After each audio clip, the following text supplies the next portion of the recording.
And that, my friends, is a bowl of frijoles especiales. Puro South Texas style, baby. When you walk into a taqueria in South Texas, you know you're about to eat something really delicious. You see the ornaments of tacos coming out, you smell the bistec cooking on that griddle, the aroma permeates the air, and on every table, you see a cup of charro beans, and people are digging in with their little plastic spoon. And there's something else that's super special on the menu in the Rio Grande Valley, and that is the frijoles especiales. And in this video, I'm gonna show you guys how to make frijoles especiales step by step like the best taqueria. Especiales means special. So these beans are special, particularly to the region that I live in. So today we're doing the charro beans right out of my cookbook, ArnieTex. Over 100 recipes of Mexican-American cooking and Texas-style barbecue. So we're gonna take them another level. We're making them special, frijoles especiales. Now in my cookbook, we make our charro beans on the stove. But I'm gonna show you guys today the easiest way to make charro beans. You know, sometimes we're busy, we're doing a lot of different things. You wanna have the meal ready for your family. This is the easiest way to make charro beans and really enjoy some amazing flavors. So today we're gonna use the crock pot method, easiest way to make delicious charro beans. All right, so let's make some frijoles especiales in the crock pot. Vámonos! Now I did make these frijoles especiales in a video with my mom recently. You guys all loved the recipe, so today we're gonna make this whole recipe step by step so I can share it with you guys. So I've got my 2 cups of beans in here, 7 cups of water, and because I'm using the crock pot method, I'm gonna go ahead and add my salt and pepper in here. And we're gonna add a tablespoon of fine ground black pepper. Charro beans take a good amount of black pepper. We're gonna add 2 teaspoons of salt. Then this is flaked sea salt, but use whatever salt you like. What I like to do is give them a little stir once I get the salt in there, and then about 5 minutes later, just to give that salt an opportunity to kind of get mixed up and make a little brine to get absorbed into the beans. I'm also gonna add 2 garlic cloves at this stage. And basically what I'm doing is building my salt, pepper, garlic flavor, which is a flavor that we all love in our beans and in cooking in general. I like to mash them just a little bit. That loosens up the skin.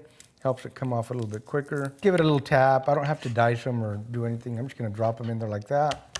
That whole flavor is gonna go right there into the beans. You could also take about 2 tablespoons of my Arnie's Asada OG, which is salt, pepper, garlic, and just put it right into the beans. Makes it a lot easier too. So I'm gonna close this up. Now I've got my crock pot here set to high. It's generally gonna take about 4 hours to get these beans done from start to finish. Your crock pot might be a little bit different, so you may need to adjust the time. So I've got my 2 cups of beans in here. Now before we got them into the crock pot, we did get them into a colander and got them all rinsed up. You wanna get any fine dust and maybe any stuff that's in there out. So you wanna rinse them really good. Take out any bad beans. And then after you get your beans into the crock pot, I measured out 7 cups of water. That's what it generally takes for your crock pot might be a little different, as I said, so you may need a little more water, maybe a little bit less. So we'll be back in about an hour to saute our meats and our veggies and get everything else into these charro beans. Queso fresco is essential for this recipe. And like they say, presentation is everything. So let me show you how the taquerias usually prepare their queso. Queso fresco is semi-dry. What I like to do is break it in half or quarters like that, and then just, you know, basically start breaking it into pieces and just crumbling it up, crumbling it up, crumbling it up. Is that a word, crumbling it up? What you want to do with this queso is you want to make it super fine. You don't want any big lumps like that. You want little fine queso like this. And there's really nothing wrong with it being big chunks, but once we plate it, you'll understand why we like it really fine. You could also have a cheese grater. If you want to wear gloves, you can. My mom didn't wear gloves, my grandma didn't wear gloves, and my great-grandma didn't wear gloves, and so I think it's okay. You can use a cheese grater though, if you want. It is quicker and it is easier. And just like that, friends, we have a whole pack of queso fresco, nice and crumbled up. Let's move on to the meat. We're gonna take 2 slices of bacon. I like to dice it up kind of fine, about 1/4 inch pieces, more or less. So you'll cut the strip twice and then just come back and cut it kind of fine. The reason I like it small, because that way when you eat the beans, you can get a bite of bacon as well. Salt pork has a very tough skin, so it's a little more challenging to cut. So I like to cut it into quarters like this. First, it makes it a little bit easier to come right down the middle here. You can turn it sideways or whichever way you like. And again, just like the bacon, I like to make it kind of small. We're gonna go ahead and add some of this pork belly in here. Oh, I can hear it more now. And you want to stir this a little bit. This meat was cold, it just came out of the refrigerator, so it's gonna take a few minutes. While that's coming up to temp, we're going to go ahead and get the chorizo ready. Chorizo comes with a casing, so we're gonna take that casing off. You can chop up the chorizo like I'm doing here, just to make the process a little bit quicker. Meantime, wiener. You can cube it up or you cut it into slices. Let me know in the comments, do you use hot dogs in your charro beans? Next up, we've got a quarter of an onion that we're going to dice up. So we're just gonna take our little knife and cut it along the lines here. Make sure that I have it all diced up really nice. It's time for the tomato. Now you don't have to be perfect on your dicing here. It's pretty much gonna dissolve and all that delicious flavor is gonna be in the beans. Here we go. Yeehaw! FYI, you can add all of this into the crock pot without the sauteing part. But trust me, the sauteing brings out some extra flavor in the onion, in the chorizo, and in the tomatoes. The recipe calls for a quarter cup of tomato sauce. This is a quarter cup, but remember, we're making half of the recipe today, so we're not gonna use it all, we're gonna use about half of that. That is exactly 1/8 of a cup, I'm just saying. It also calls for a tablespoon of tomato paste, so I'm getting half of that right here. Let's get all this mixed up and go on to one more ingredient. I'm gonna take about half of this little cilantro, and I'm just gonna chop it up real fine. This is supposed to be about a quarter of a cup. So we've got our cilantro, we've got our tomatoes, we've got our onions, we've got our hot dog, we've got our bacon, we've got our salt pork. It's all in there with the tomato paste and the tomato sauce. You can follow this recipe on video here, or you can buy my cookbook.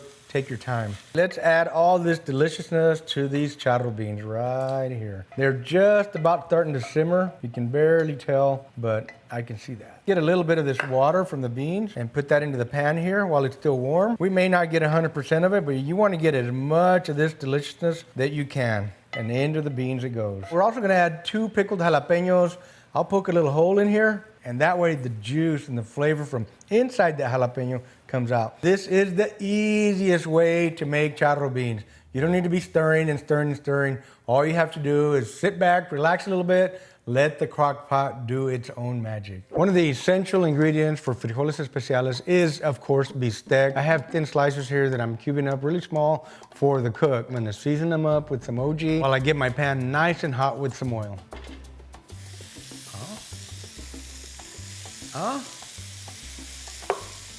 Oh yeah. I'm gonna do this in 2 batches because I want to get a nice little char on my meat. I don't want to cool my griddle down too much. We're gonna saute this real quick. Now I hear that in Mexico City, the most popular tacos are suadero and longaniza and buche and carnitas. But in the Rio Grande Valley in South Texas, we serve bistec. No medium rare at Taquerias. Sorry guys. It's pretty much well done. Me personally, I'm gonna turn up the heat, man. This thing's getting cold quick. Me personally, I like it, you know, just past medium because it's gonna have a little carryover cooking and it's gonna cook just fine anyway. Crank up the heat, it'll evaporate, you get your browning and it'll be delicious. Most of your taquerias and restaurants where they serve this kind of meat, they usually have their griddle screaming hot. When they throw that meat on there, it begins to brown immediately and that moisture pretty much evaporates about as quick as it comes out of the meat. We do need to do a little bit of a taste test for quality control.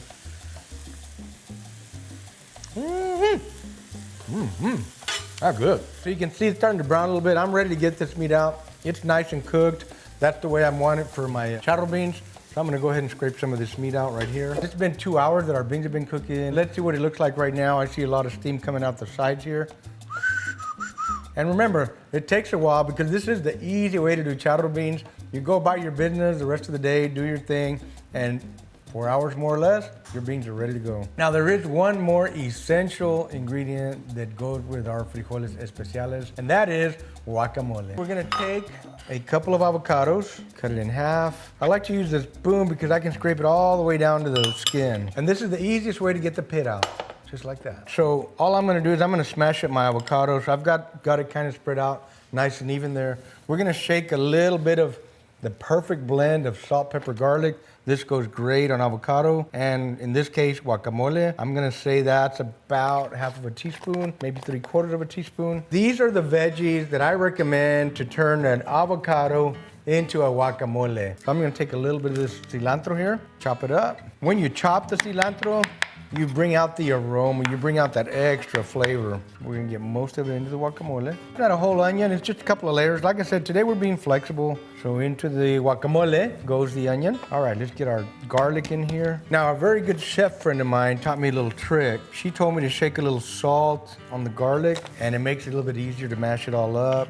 and it brings out all the flavor. So you take your knife and you just kind of put a little pressure on the backside. And so now we've created a little garlic paste. We're gonna put that in there. All right, let's do the serrano next. One more thing, we're almost done with our guacamole. We're taking half of a Roma tomato, dice it up, put it into our guacamole. The ratios for a really good guacamole, a perfect guacamole, are in my cookbook. Right back here, you see it, wherever books are sold. You want to take this and dice it up real nice like this. We're gonna add this to our guacamole. One last thing, make sure you rinse it first. And we're gonna take about a half of a lime. Now we want to mix in all that lime, that deliciousness that's in there. So there's our guacamole, nice and pretty. And I should reserve these just for a little extra green on top. Of course, like everything else we cook, we do have to do a taste test. That's a good looking chip. Oh yeah, baby. All we gotta do now is wait for this crock pot to cook our beans. Let's take a look at these charro beans first. Ooh, look at that. They're simmering so nice and slow. That brings out all the goodness and the flavor of the beans. They turned out beautiful. It's time to turn this off, so let me hit the button. You see the cilantro there? We're gonna add some more. You see the jalapenos here? Everything in here contributed to the flavor of these beans. My favorite part of every video, the taste test. They're hot.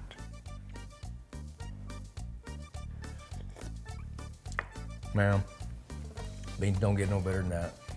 That is so good. All that rich flavor from all the proteins. I can taste a little hint of jalapeno. I put a little extra black pepper. Actually, remember it was supposed to be half. I put the whole amount of black pepper that the recipe calls for. So I can taste that peppery kick too. It adds a nice earthy flavor that I really, really like. Friends, this is an amazing pot of beans. I really highly recommend you should try it. The exact recipe is in my cookbook right back here. Let's serve up some frijoles especiales. I'm gonna get some of this bistec here, put some on the bottom. We want a good amount of meat with our beans. So we want to put a nice little layer right here in the bottom. Then we're gonna take some frijoles charros and put those in our bowl here. Serve up a nice, generous amount. Now I like them soupy, so I'm gonna add a little extra soup here. Oh baby, these look amazing. Next, we're gonna put a little bit of guacamole over here. Just a nice little dollop right there. We're gonna put some queso fresco, and it's okay to do it like this. Next, we're gonna put a little bit of extra cilantro on here, a little bit of onions, and a little bit more bistec. So now we have bistec on the bottom, bistec on the top. And that, my friends, is a bowl of frijoles especiales. These are special beans. It's time to take a big old spoonful of these delicious looking, delicious smelling frijoles especiales. But wait, we can't forget that squeeze of lime. There's always that little squeeze of lime. It just adds that nice little fresh zing in there. Puro South Texas style, baby. You know it. Yeehaw! I'm looking forward to this bite. This is gonna be so good. You talk about a medley of delicious punch in your face, in your mouth. Just incredible flavor. Man, this is really, really good. Friend, these are frijoles especiales. The base for these beans is in my cookbook, ArnieTex. Over 100 recipes of Mexican-American cooking and Texas-style barbecue.